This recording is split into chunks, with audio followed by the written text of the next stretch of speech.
Hello students, good morning and welcome again. Shri live के एक बिल्कुल नई वीडियो में आपका एक बार फिर से स्वागत है।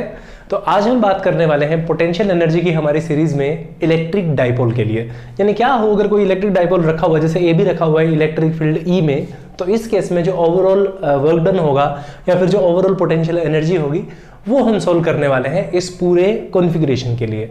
ठीक है, यहाँ पे आप देख पा रहे हैं ए और बी जो पॉइंट है डाइपोल के, ए पॉइंट के ऊपर तो है -q चार्ज रखा हुआ है और बी पॉइंट के ऊपर +q चार्ज रखा हुआ है, जिनकी फोर्स की डायरेक्शन कैसे है, फील्ड की डायरेक्शन में +q, किसकी डायरेक्शन है, पॉजिटिव चार्ज q के लिए, और यहाँ पे जो फील्ड के ऑपोजिट जो डायरेक्शन है नेगेटिव चार्ज q के लिए, यहाँ पे कितनी फोर्स है हमारे पास में, -q × E है हमारे पास में। और जो डाइपोल मोमेंट की जो डायरेक्शन है वो किस साइड है, -q से लेके +q की तरफ है। ठीक है, और डाइपोल की ओवरऑल लेंथ हमने क्या इमेजिन की है, 2a हमने लेंथ इमेजिन की है। तो सबसे पहले हम इमेजिन करते हैं कि क्या होगा कि ओवरऑल जो वर्क डन होगा -q चार्ज के लिए किस तरफ जाने के लिए, इस डायरेक्शन में, फील्ड की डायरेक्शन में। ठीक है, फील्ड की डायरेक्शन में जो ओवरऑल वर्क डन होगा, यहाँ पे हम लिखेंगे work done of charge -q in the direction of work done of -q in direction of field। क्योंकि हम जो पॉइंट पे वैल्यू निकालेंगे, पोटेंशियल एनर्जी की वैल्यू निकालेंगे, किसकी तरफ निकालेंगे, फील्ड की डायरेक्शन में निकालेंगे। हम इमेजिन करते हैं कि यहाँ इनफाइनाइट डिस्टेंस पे कोई पॉइंट P है जिसके लिए हमें किसकी वैल्यू निकालनी है, पोटेंशियल एनर्जी की वैल्यू निकालनी है। ओके, सो इस केस में जो वर्क डन होगा W, वो कितना होगा, देखो वर्क डन हमेशा कितना होता है हमारा होता है कि force at this charge, force at charge -q, यहाँ पे हम लिखेंगे फोर्स एट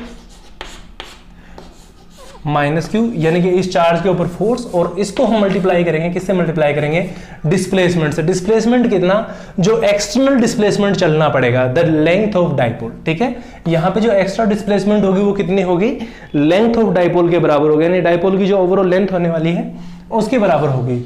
यहाँ पे हम लिखेंगे length AB, which is the length of dipole. Values रखते हैं, -q चार्ज के ऊपर कितना है, -q × E है यहाँ पे, और लेंथ कितनी है हमारे पास में, 2a है डाइपोल की।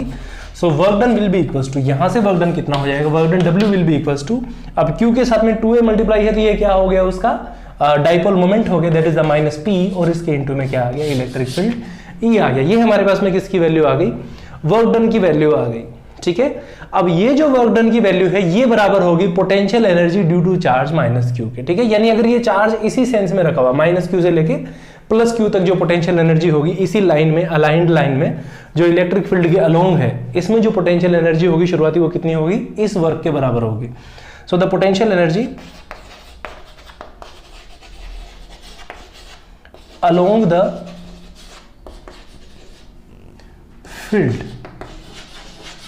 फील्ड के अलोंग पोटेंशियल एनर्जी हम मान लेते हैं U1, जो कि बराबर होगी किसके, इस -PE के बराबर होगी। ठीक है, इसी के बराबर होगी हमारे पास में, लेटर से दिस इज इक्वेशन 1, क्योंकि इसे हम इस्तेमाल करने वाले हैं। ऑल्सो अगर हम इस डाइपोल को किसी एंगल पे रोटेट कर दें, या फिर हम किसी एक और अलग एंगल पे वैल्यू निकालते हैं, ऑल्सो इन एनी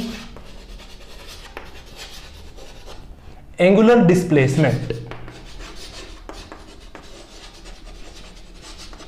कोई भी अलग अगर एंगुलर डिस्प्लेसमेंट होती है तो उस केस में पोटेंशियल एनर्जी हमने कितनी इमेजिन करनी है, U2 इमेजिन करनी है। और जस्ट इससे पहले वाले केस में हमने निकाली थी पोटेंशियल एनर्जी की वैल्यू कितनी निकाली थी, हमने निकाली थी P × 1 - cos ऑफ थीटा। हमने क्या वैल्यू निकाली थी, P × 1 - cos ऑफ थीटा, और वो वैल्यू हम यहाँ पे लिखने वाले हैं, that is the PE 1 - cos of theta. ये वैल्यू निकालेंगे, लेटर से दिस इज इक्वेशन 2। हमारे पास में दो डिफरेंट पोटेंशियल एनर्जी आ गई। पहली पोटेंशियल एनर्जी कब है, जब ये किसके अलोंग है, फील्ड के अलोंग है।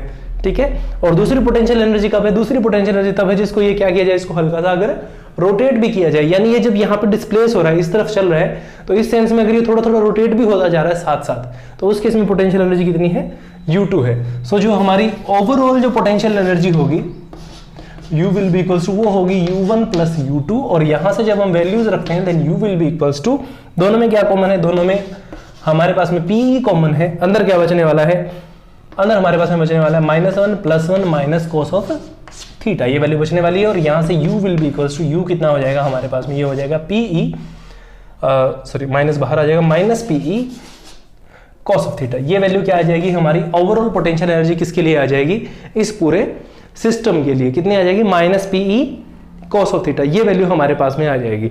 अब देखिए कॉस ऑफ थीटा किसकी एक्सटेंशन होती है, कॉस ऑफ थीटा एक्सटेंशन होती है डॉट प्रोडक्ट की, ठीक है। वेक्टर मल्टीप्लिकेशन में यानी वेक्टर अलजेब्रा में जब हम डॉट प्रोडक्ट करते हैं किन्हीं भी दो वेक्टर्स का, तो एक्सटेंशन कितनी आती है, कॉस ऑफ थीटा में आती है। तो वही चीज जब हम यहां लिखेंगे तो potential energy which is vector quantity that will be equals to the minus P vector dot E vector. This is the final expression. और हम फिर कुछ वैल्यू निकालेंगे कि मिनिमम पोटेंशियल एनर्जी कितनी होगी, मैक्सिमम पोटेंशियल एनर्जी कितनी होगी। मिनिमम पोटेंशियल एनर्जी कितनी होगी जब थीटा इज इक्वल टू कितना होगा 90 डिग्री, यानी मिनिमम कितनी होगी 0 होगी। और मैक्सिमम कितनी होगी, मैक्सिमम हमारे पास में कितनी होगी, यहाँ पे मैक्सिमम पोटेंशियल एनर्जी कितनी हो जाएगी हमारे पास में पीई के बराबर हो जाएगी, ठीक है। मैक्सिमम पोटेंशियल एनर्जी कितनी हो जाएगी, पीई के बराबर हो जाएगी, ठीक है।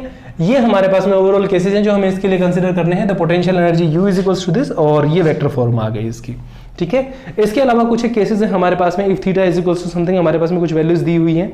अगर 0 डिग्री होता है तो पोटेंशियल एनर्जी कितनी होगी, और 90 डिग्री होता है तब कितनी होगी। और एक केस हो रहा है कि अगर हम फील्ड के ऑपोजिट जाते हैं यानी कि 180 डिग्री के ऊपर जाते हैं, सो उस केस में पोटेंशियल एनर्जी कितनी होगी। तो यहाँ पे 3 केसेस बनते हैं। पहले केस में जो पोटेंशियल एनर्जी होगी, अगर theta is equal to 0 degree है, देन यू कितना होता है, then theta is equal to 0 degree पे कितना होगा, यहाँ पे माइनस पीई होगा, यानी कि negative minima. This is the minimum energy theta is equal to 0 degree. और अगर थीटा इज इक्वल टू कितना होता है 90 डिग्री होता है, तो उस केस में पोटेंशियल एनर्जी कितनी होगी, 0 होगी। ये मीडियम वैल्यू है, ठीक है। और अगर थीटा इज इक्वल टू कितना होता है 180 डिग्री होता है, यानी फील्ड के अगर ऑपोजिट चल रहे हैं, तो उस केस में जो पोटेंशियल एनर्जी यू होगी उसकी वैल्यू हमारे पास में कितनी होगी, यहाँ पे हो जाएगी पॉजिटिव पीई। ये वैल्यू हमारे पास में आएगी। तो ये कितनी हो जाएगी, ये हमारी कौन सी वैल्यू होगी, ये हमारे पास में मैक्सिमम वैल्यू होगी। तो यहां तक आपको सॉल्व करना है। मेरे ख्याल से यहां तक सॉल्यूशन में कहीं आपको कोई प्रॉब्लम नहीं रही होगी। अगर कहीं कोई प्रॉब्लम होती है then you can comment us, we will reply you as soon as possible. So thank you very much for watching this video till the end. Last तक देखने के लिए बहुत बहुत धन्यवाद। आपका दिन शुभ रहे। जय हिंद।